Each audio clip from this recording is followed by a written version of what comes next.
በመካከለኛው ምስራቅ ያለው የሰላም ሁኔታ የተወሰነ የሰላም ጭላንጭል ታይቶበት የነበረ ቢሆንም ከሰሞኑን ግን ጦርነቱ ዳግም አገርሽቶ ሚሳኤል መወራወር ውስጥ ገብተዋል።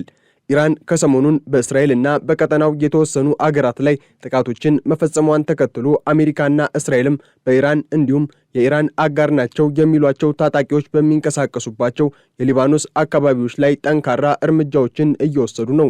ይህንን ተከትሎም ለውስን አጋር አገሮችና ክፍያ ለሚፈጽሙ መርከቦች ብቻ ክፍት አድርጋው የነበረውን የሆርሙዝ መተላለፊያ መልሳ ሙሉ በሙሉ መዝጋቷን አስታውቃለች። ይህ እርምጃ የሁለት አገራት ፍጥጫ ብቻ ሳይሆን የዓለምን የኢኮኖሚ መዋቅርና የኤነርጂ ዋስትና መሰረት የሚያናጋ የታሪክ ክስተት ነው። የሆርሙዝ ወሽመጥ በዓለም ላይ ከሚዘዋወረው ድፍድፍ የነዳጅ ዘይትና የተፈጥሮ ጋዝ ውስጥ 1/5ኛውን የሚያስተላልፍ ብቸኛው ስልታዊ የውሃ መስመር በመሆኑ መዘጋቱ በቀጥታ ወደ ዓለም አቀፍ ቀውስ መሸጋገሩን አልጀዚራ ዘግቧል። ከዚሁ ጎን ለጎን ወታደራዊ እርምጃዎችም ተጠናክረው ቀጥለዋል። ትላንት ረፋድ ላይ የአሜሪካው ፕሬዝዳንት ዶናልድ ትራምፕ ኢራን በሰላማዊ መንገድ ለመደራደር የተሰጣትን ዕድል አባክናለች በሚል በሰጡት ጠንካራ መግለጫ መሰረት የአሜሪካ መካከለኛው እዝ በኢራን ወታደራዊ ተቋማት ላይ የተቀናጀ የአየርና የሚሳኤል ጥቃት መፈጸም ጀምሯል። ጥቃቶቹ በዋናነት ያነጣጠሩት በደቡባዊ ኢራን በሚገኙት የሆርሙዝጋን ግዛት በባንደር አባስ፣ በሚናብ፣ በጃስክና በቄሽም ደሴት ላይ በሚገኙ የራዳር ጣቢያዎች፣ የመገናኛ መስመሮችና የአየር መከላከያ ስርዓቶች ላይ ነው።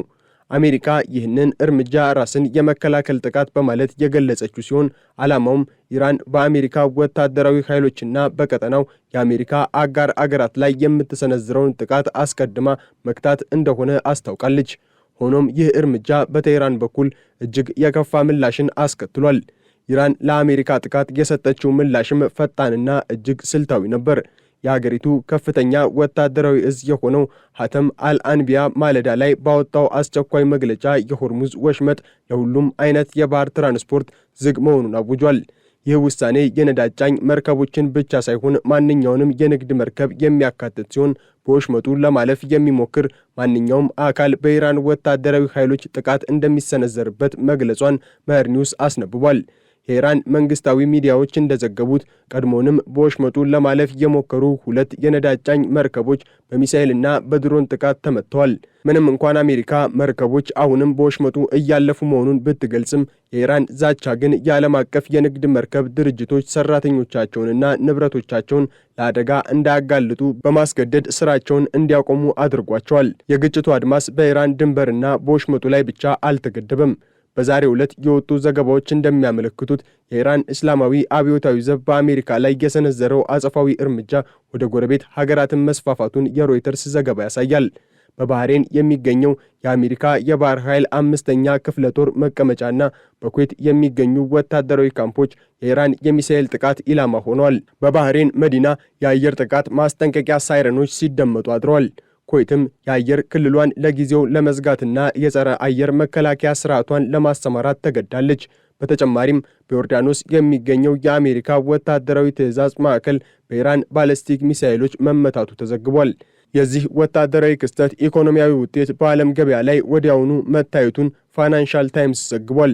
የሆርሙዝ ወሽመጥ መዘጋቱ ከተሰማ በኋላ በለንደን ገበያ የብሬንት ድፍድፍ ዘይት ዋጋ በ2.47 በመቶ በማደግ $95.4 የደረሰ ሲሆን በአሜሪካ ደግሞ በ2.89 በመቶ ጭማሪ አሳይቶ $92.63 ሆኗል። የነዳጅ ዋጋ በዚህ ፍጥነት መጨመሩ የዓለምን ኢኮኖሚ ለከፋ የዋጋ ግሽበትና የኢኮኖሚ ውድቀት ሊዳርገው ይችላል። አሜሪካ የራሷን የነዳጅ ክምችት በከፍተኛ ሁኔታ እየተጠቀመች ባለችበት በዚህ ወቅት ዓለም አቀፉ የኤነርጂ መረጃ አስተዳደር ያወጣው ሪፖርት እንዳመለከተው ባለፈው ሳምንት ብቻ የአሜሪካ ድፍድፍ ዘይት ክምችት በ7.2 ሚሊዮን በርሜል ቀንሷል። ጦርነቱ በአውሮፓውያኑ የካቲት 28 ከተጀመረ አንስቶ ደግሞ አሜሪካ ከስትራቴጂካዊ ክምችቷ ላይ 79 ሚሊዮን በርሜል ዘይት ቀንሳ ለገበያ አቅርባለች። ይህ ከፍተኛ የክምችት መመናመን አሜሪካ ጦርነቱን ለረጅም ጊዜ የመቋቋም አቅሟንና የሀገር ውስጥ የኤነርጂ ዋስትናዋን ጥያቄ ውስጥ እንደሚከተውም ተነግሯል። የሀገራቱ መሪዎች የሚሰጧቸው መግለጫዎችም የሰላምን ተስፋ እያራቁት ነው። ፕሬዝዳንት ዶናልድ ትራምፕ በትላንትናው ዕለት በሰጡት መግለጫ ኢራን ለመደራደር ረጅም ጊዜ ወስዳለች በማለት የወቀሱ ሲሆን ዛሬ ደግሞ ጠንክረን መተናቸዋል፣ አሁንም መመታታቸው ይቀጥላል በማለት ወታደራዊ እርምጃው እንደማይቆም አረጋግጠዋል ሲል ሲኤንኤን ዘግቧል። የአሜሪካ መከላከያ ሚኒስትር ፔት ሄግሴት በበኩላቸው ኢራን የተሰጣትን የድርድር ዕድል ስላልተጠቀመችበት በሀገሪቱ ቁልፍ ተቋማት ላይ ቦምቦች መውረዳቸውን እንደሚቀጥሉ አስጠንቅቀዋል። በሌላ በኩል የኢራኑ ፕሬዝዳንት መሱድ ፔዜሽኪያን ሀገራቸው ለማንኛውም ጫና እንደማትንበረከክና ሉዓላዊነቷን ለማስከበር ማንኛውንም መስዋዕትነት ለመክፈል ዝግጁ መሆኗን ገልጸዋል። ይህ የመሪዎቹ አቋም በሚያዝያ ወር ተደርሶ የነበረውንና ለ2 ወራት የዘለቀውን የተኩስ አቁም ስምምነት ሙሉ በሙሉ አክስሞታል። የጦርነቱ ተጽዕኖ በሊባኖስና በእስራኤል ድንበር ላይም በግልጽ እየታየ ነው። ትላንት በእስራኤል አውሮፕላኖች በደቡባዊ ሊባኖስ ላይ በተፈጸመ የአየር ጥቃት ቢያንስ 12 ሰዎች ሲገደሉ ከእነዚህም ውስጥ 2ቱ የሕክምና ባለሙያዎች መሆናቸው ታውቋል። ይህ የሚያሳየው ግጭቱ ከአሜሪካና ከኢራን ቀጥተኛ ውጊያ ባለፈ መላውን መካከለኛው ምስራቅ ወደ ታላቅ የጦርነት አውድማ እየቀየረው ነው ሲል አልጀዚራ አስነብቧል። በተጨማሪም አምነስቲ ኢንተርናሽናል በእስራኤል ላይ ያቀረበው የዘር ማጽዳት ክስ በዌስት ባንክ ያለውን ሰብአዊ ቀውስ ይበልጥ አሳሳቢ አድርጎታል። እነዚህ ሁሉ ተደራራቢ ግጭቶች ተደማምረው ቀጠናውን ወደማይመለስ ጥፋት እየመሩት እንደሚገኙም ተነግሯል። የተባበሩት መንግስታት ድርጅት ዋና ጸሐፊ አንቶኒዮ ጉቴሬዝ በሰጡት መግለጫ መካከለኛው ምስራቅ ወደ ጥልቅ ቀውስ እየተሳበ መሆኑን ገልጸዋል። በሚያዝያ ወር የተደረሰው ተኩስ አቁም አሁን ላይ ወደ ግጭት መቀየሩንም ገልጸዋል። ዋና ጸሐፊው እንዳሉት ይህ ግጭት ወደ ሙሉ ጦርነት እንዳይቀየር ሁሉም ወገኖች ዲፕሎማሲያዊ መፍትሄዎችን መፈለግ አለባቸው። ሆኖም በሜዳው ላይ ያለው ተጨባጭ ሁኔታ ግን ከሰላም ይልቅ ወደ ጦርነት የሚያደላ ይመስላል። የሆርሙዝ ወሽመጥ መዘጋት በቀጥታ የሚነካቸው እንደ ቻይና፣ ህንድና ጃፓን ያሉ የእስያ ሀገራትም በከፍተኛ ስጋት ውስጥ ናቸው። እነዚህ ሀገራት አብዛኛውን የነዳጅ ፍላጎታቸውን የሚያሟሉት በዚህ መስመር በኩል በሚመጡ መርከቦች በመሆኑ የወሽመጡ መዘጋት የሀገራቱን የኢንዱስትሪ እንቅስቃሴ ሽባ ሊያደርገው ይችላል የሚሉ ትንበያዎች እየተሰጡ ነው። አሜሪካ በበኩሏ የወሽመጡን ደህንነት ለማስጠበቅና መርከቦች በነጻነት እንዲንቀሳቀሱ ለማድረግ ተጨማሪ የባህር ኃይል ክፍሎችን ወደ አካባቢው እያሰማራች ቢሆንም የኢራን የሚሳኤልና የድሮን ስጋት የመርከብ ድርጅቶች በድፍረት እንዳይንቀሳቀሱ አድርጓቸዋል።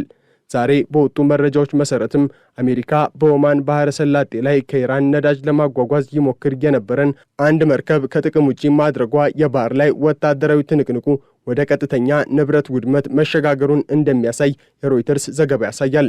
የሆርሙዝ ወሽመጥ መዘጋት የአንድ አገር ጉዳይ ሳይሆን የዓለም ኢኮኖሚ የህልውና ጥያቄ ሆኗል። አሜሪካና ኢራን የገቡበት ቀጥተኛ ጦርነት በቀጠናው ያሉ ሌሎች ሀገራትንም እየሳበ በመሆኑ ግጭቱን በድርድር ለመፍታት የሚደረጉ ጥረቶች በአስቸኳይ ካልተሳኩ ዓለም የሚጠብቃት ውጤት የከፋ የኢኮኖሚ ውድቀትና የሰው ሕይወት መጥፋት እንደሚሆን ዓለም አቀፍ ተንታኞች ያስረዳሉ። የኢራን ወታደራዊ ስልት ወሽመጡን እንደ መጨረሻ የጦር መሳሪያ በመጠቀም አሜሪካን በኢኮኖሚ ለመጫን ያለመ ነው። ይህ ደግሞ የዓለም አቀፍ የነዳጅ ገበያን ብቻ ሳይሆን አጠቃላይ የዓለም አቀፍ ንግድ ሕጎችን የሚፈታተን ነው። አሜሪካ በበኩሏ የዓለም ሀያልነቷን ለማስከበርና የመካከለኛው ምስራቅ ጥቅሟን ለማስጠበቅ የምትከተለው የኃይል እርምጃ ውጥረቱን ይበልጥ እያባባሰው ይገኛል።